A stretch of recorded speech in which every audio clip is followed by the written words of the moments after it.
cérémonie en mémoire des résistants morts pour la patrie au combat de Chaille le 14 août 1944. La cérémonie se déroulera de la manière suivante. Discours de Monsieur le maire de Saint-Béron, Alain Perrault. Dépôt de gerbe du comité du souvenir français de Saint-Béron par son président Daniel Barral.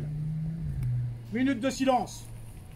Aux morts, minute de silence, la Marseillaise. Salut au porte-drapeau.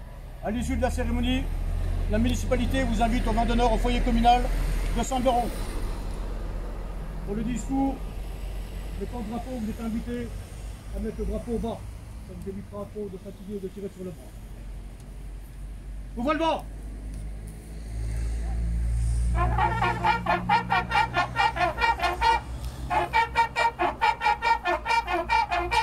Drapeau bas.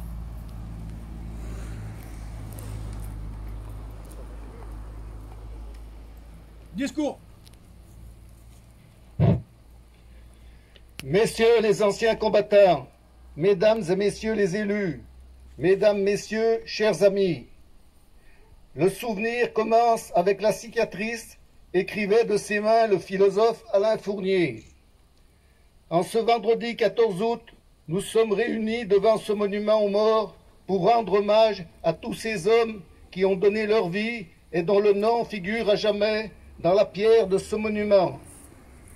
Jean Bonnefoy, André Ray, Francis Olagnier, Gilbert Pointet, François Duprat, René Travers, André Prariot, Joseph Prariot, Maurice Pellissier, Armand Chevron, Claude Albert, Fernand Chabot, Yves Ripert. Ils sont morts pour la France. Ils luttèrent jusqu'à la mort pour hâter la libération de la France, comme il est inscrit sur la pierre du monument situé à Saint-Jean-de-Cour. Chacun doit savoir que dans notre massif de la Chartreuse, des femmes et des hommes ne se sont pas résignés à l'occupation et à la dictature.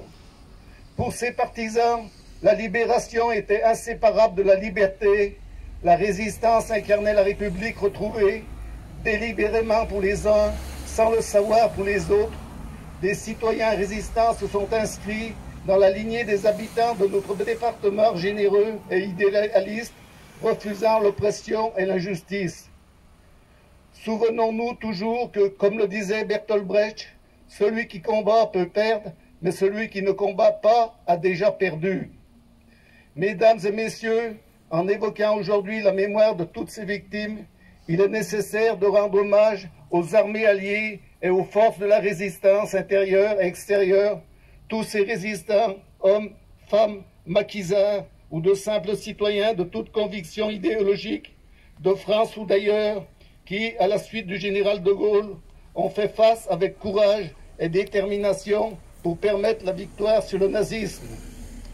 Mesdames et messieurs, le sacrifice de ces 13 hommes interpelle chacun de nous au-delà de toute mesure. Il représente pour nous tous une exigence de réflexion, mais aussi d'action. Il nous impose de lutter sans faiblesse contre toutes les formes de racisme et d'antisémitisme et contre tous les révisionnismes. Deux dangers nous guettent et doivent sans cesse être combattus, l'oubli et la haine. Parce que l'oubli mène à l'indifférence, parce que la haine mène à l'affrontement, nous devons opposer à ces mots la vigilance, la connaissance, la transmission. Ceux qui ne connaissent pas leur histoire s'exposent à ce qu'elle recommence, écrivait Elie Wiesel, prix Nobel de la paix. Il nous faut toujours rester vigilants pour traquer les idées, les propos, les signes avant-coureurs de la résurgence du nazisme. En ce jour si particulier, le silence et la méditation conviendraient sans doute mieux que les paroles. Mais l'homme a besoin de se souvenir avec des mots pour vaincre la tentation de l'oubli. Il y a des combats pacifiques à mener contre le négationnisme, le révisionnisme et le complotisme. Gardons alors toujours à l'esprit que le renoncement aux valeurs de notre République, liberté, égalité, fraternité, peut conduire au pire.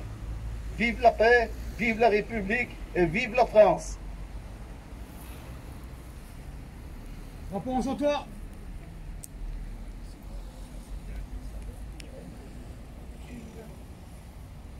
des pots de gerbes.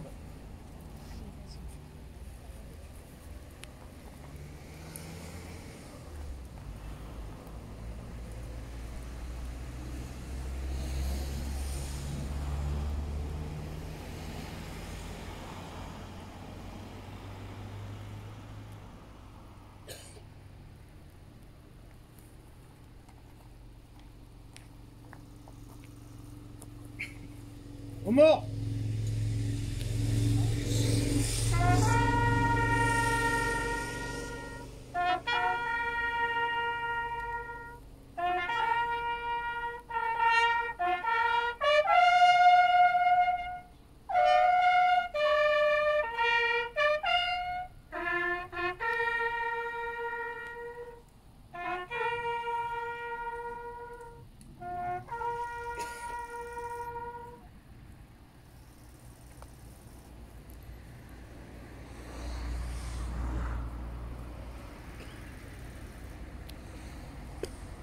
Une Marseillaise.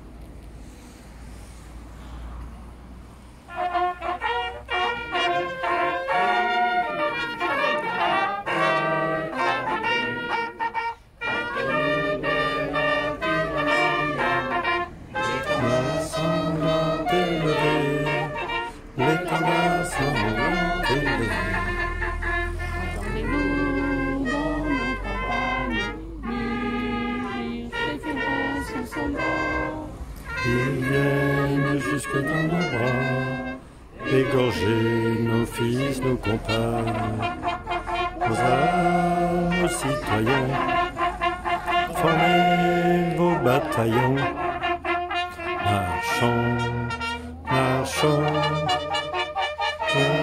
sans aucune révolution. Drapeau au bas. Fermez le banc.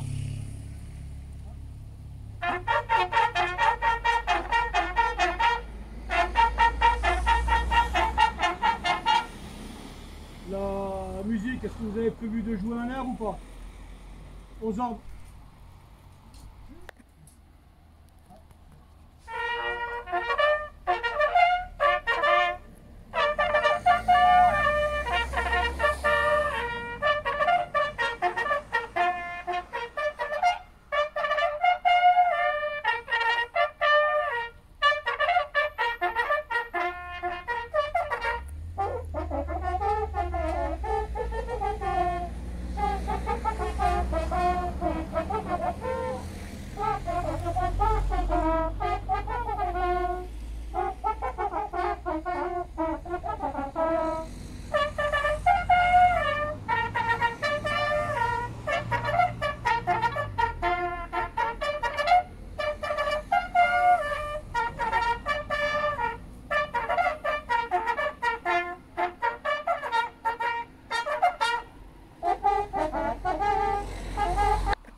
La commune de Saint-Béron remercie chaleureusement toutes les associations patriotiques, culturelles, mémorielles, ainsi que tous les porte-drapeaux ici présents pour cette très belle cérémonie. Je remercie bien entendu toute la population de Saint-Béron et autres qui s'est jointe à cette cérémonie, mais également la délégation de la gendarmerie nationale représentée par le lieutenant Julien Potel, commandant la communauté de brigade de Pont de Beauvoisin. Voilà. Les autorités civiles et militaires sont invités à saluer les porte-drapeaux, compte tenu bien sûr du Covid, des conditions liées au Covid, un simple geste de la main peut suffire. Voilà. Merci à tous.